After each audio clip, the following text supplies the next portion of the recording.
Hello, good evening. आज हमारा topic है कोल्बे रिएक्शंस। कोल्बे रिएक्शंस क्या है? जब फेनल को सोडियम हाइड्रोक्साइड से क्रिया करवाते हैं तो सोडियम फिनॉक्साइड बनता है और इस सोडियम फिनॉक्साइड को जब हम हाईली प्रेशर यानी उच्च दाब पर कार्बन डाइऑक्साइड से गर्म करते हैं तब सोडियम सैलिसिलेट बनता है। और जब इस सोडियम सैलिसिलेट को कोई भी स्ट्रॉन्ग एसिड जैसे HCl या H2SO4 से रिएक्शंस करवाते हैं तो सैलिसिलिक अम्ल बनता है। तो इसको अब हम लोग रिएक्शंस को लिखेंगे। उससे पहले आप ये फेनॉल का दो स्ट्रक्चर दिया हुआ है, फेनॉल का स्ट्रक्चर को समझ लीजिए। फेनॉल कैसे बनता है? जब बेंजीन का एक हाइड्रोजन निकल जाता है, बेंजीन का फॉर्मूला होता है C6H6। ये है बेंजीन का फॉर्मूला। जब उसमें से एक हाइड्रोजन निकल जाता है, माइनस हो जाता है, उस हाइड्रोजन को निकलने के स्थान पर ये OH क्रियात्मक समूह फंक्शनल ग्रुप आके जुड़ जाता है, तब बनता है फेनॉल। अब देखिए इसका स्ट्रक्चर, इसके अंदर क्या होता है, एक ठो में डबल बॉन्ड, एक ठो में सिंगल, एक ठो में डबल, एक ठो में सिंगल, एक ठो में डबल, एक ठो में सिंगल। और यहाँ पर जो ऐसे C6H5 जो होता है, ये C के साथ ये हाइड्रोजन बॉन्ड बना के रहता है। जैसे देखिए हमने यहाँ पे एक और फेनॉल का स्ट्रक्चर बनाई हूँ। जब हम इसको शॉर्ट में लिखते हैं, मतलब छोटा रूप में, तो इसको हम लोग ऐसे बॉन्ड ना बना के ऐसे गोला बना देते हैं और वो फेनॉल हो गया। अब हम देखते हैं रिएक्शंस को। तो सबसे पहले क्या करेंगे, फेनॉल को सोडियम हाइड्रोक्साइड से क्रिया करवाएंगे। तो ये हो गया आपका फेनॉल का स्ट्रक्चर।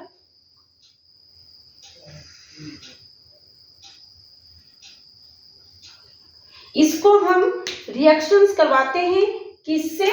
सोडियम हाइड्रोक्साइड से, NaOH। सोडियम हाइड्रोक्साइड एक बेस है यानी क्षार है और ये फेनॉल क्या है? अम्ल है, मतलब वो वीक एसिड है, कमजोर अम्ल है यानी दुर्बल अम्ल है ना। जब इन दोनों को क्रिया करवाते हैं तो क्या बनता है? क्या बनता है देखिए, यहाँ पर ये OH है और यहाँ पर एक तो H है। ये क्या करते हैं, यहाँ से ये OH का ये H और NaOH का OH, ये दोनों मिलकर के क्या बना लेगा? पानी, H2O बना लेता है। ठीक है, अब हमारे पास क्या बच गया? ये फेनॉल का ये जो स्ट्रक्चर है उसमें O बचा और ये Na बचा। तो इसको अब हम लोग प्लस करके ये एक फेनॉल का स्ट्रक्चर बनाएंगे और ये जो यहाँ से हाइड्रोजन हट गया है उस जगह पे ये O के साथ हम लोग Na को लिख देंगे। तो ये हो जाएगा ONA।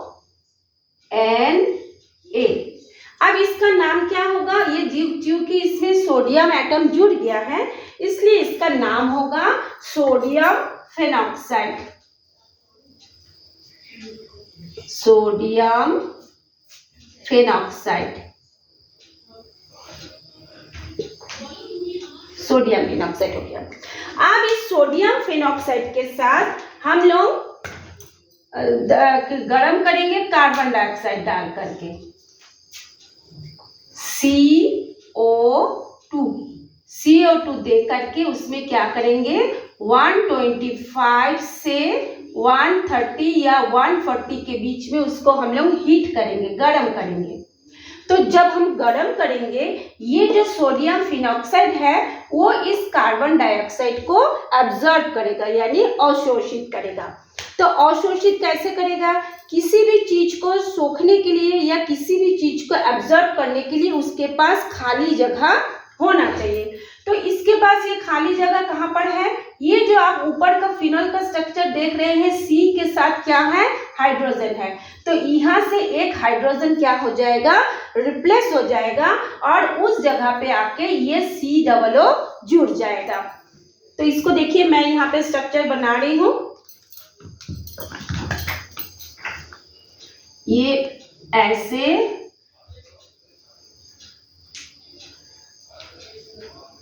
और यहाँ से जो हाइड्रोजन निकलेगा वो जाके ये ऊपर में जुड़ जाएगा और यहाँ पे क्या हो जाएगा, COONA।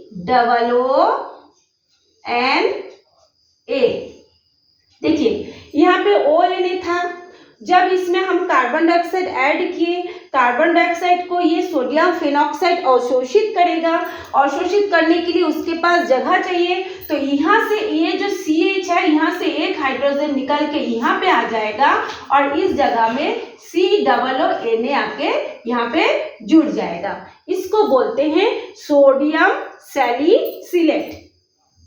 सोडियम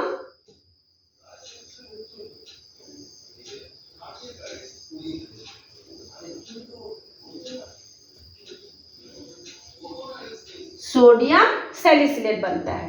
ठीक है, अब ये सोडियम सैलिसिलेट क्या होता है, देखिए यहाँ पे फेनॉल है एसिड और NaOH है बेस, इन दोनों को मिलने से क्या बना, एक सॉल्ट का निर्माण हुआ। तो ये जो सोडियम सैलिसिलेट बना वो क्या होता है, दुर्बल अम्ल का लवण बना है। जब हम इस सोडियम सैलिसिलेट में कोई प्रबल अम्ल मिलाते हैं जैसे HCl, इसको हम लोग यहाँ पे बनाते हैं, यहाँ पे बनाते हैं ना, ये हो गया आपका OH और यहाँ पे है COONA, इसको हमने यहाँ पे लिखे। अब हम लोग क्या करेंगे, इसमें मिलाएंगे कोई भी स्ट्रॉन्ग एसिड HCl मिलाएंगे। जब हम इसमें HCl मिलाएंगे तो ये Na इस Cl के साथ जुड़ करके क्या बना लेगा, देखिए ये Na ऊपर का और नीचे का HCl, ये जुड़ करके बना लेगा NaCl और हमारे पास क्या बचेगा, ये जो फिनॉल था पहले,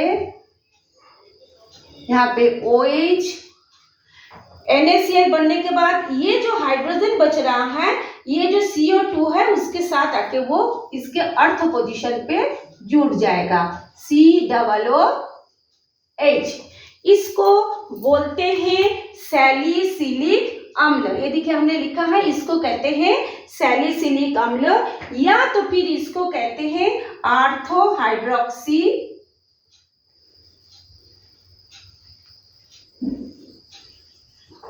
ऑर्थोहाइड्रोक्सी बेंजोइक अम्ल।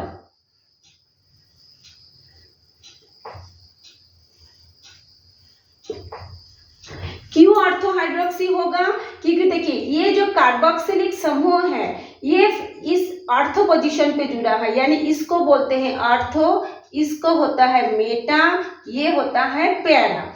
तो ऑर्थो पोजीशन पे आके ये कार्बोक्सिलिक समूह जुड़ा है और इसमें एक OH समूह भी जुड़ा हुआ है, और चूंकि ये एक बेंजीन का भी स्ट्रक्चर से बना है इसलिए इसका नाम हो जाएगा ऑर्थोहाइड्रोक्सी बेंजोइक एसिड या अम्ल। तो इस तरह से आप कोल्बे अभिक्रिया को स्टेप बाय स्टेप समझ लेंगे तो आपके लिए ये याद करना क्या होगा, बहुत आसान हो जाएगा। अगर आपको ये वीडियो मतलब समझ में आ गया है तो आप मुझे कमेंट्स करके बताइए, अगर कोई दिक्कत है तो भी आप बताइए, और इसको अपने ही किसी फ्रेंड को शेयर करके इस चैनल को सब्सक्राइब कर लीजिए। थैंक यू ऐसे वीडियो देखने के लिए।